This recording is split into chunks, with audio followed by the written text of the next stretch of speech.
Mga ano na, polling time is ano, 6 o'clock.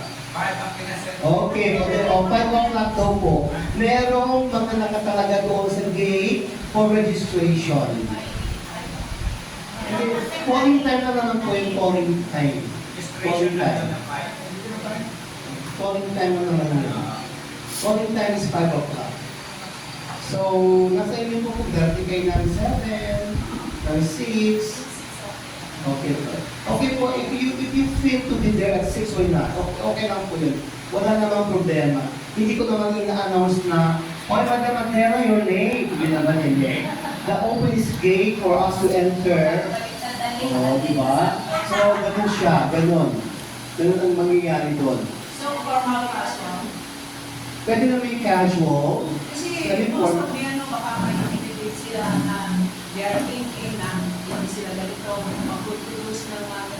So, hindi Actually, naging question na yun na first meeting yan. So I think if you have and available, yung isusunod mo that night, then go on. Ngayon yung medyo, medyo wala pa silang susuot, they have to think of something na, yung parang simple na lang. Yung simple lang. Basta presentable.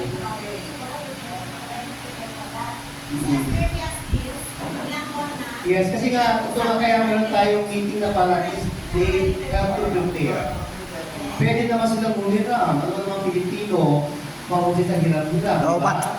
Lobat po. Pwede silang humiram para kung maluwang, pwede parang ipa-repair. Kung masikip, pwede silang ipa-repair. So, every meeting naman, every month may meeting tayo sa mga update ko yun. So I think yung isusunod sa gabi is not an issue. Hindi naman maging issue yan. Basta you can carry yourself, you feel beautiful of yourself, you feel nice of yourself, it doesn't matter. Diba?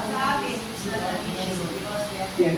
Ang sasabi ko nga lang po, ang isusunod natin na if you feel you're comfortable with and is prepared, wala pong problem mo. Hindi po issue yung ating isusunod sa gabi.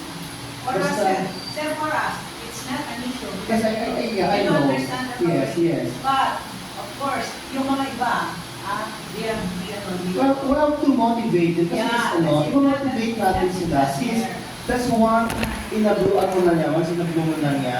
So I think, some of them will be preparing naman yan. Pero naman yung prepare dyan sa tingin ko lang.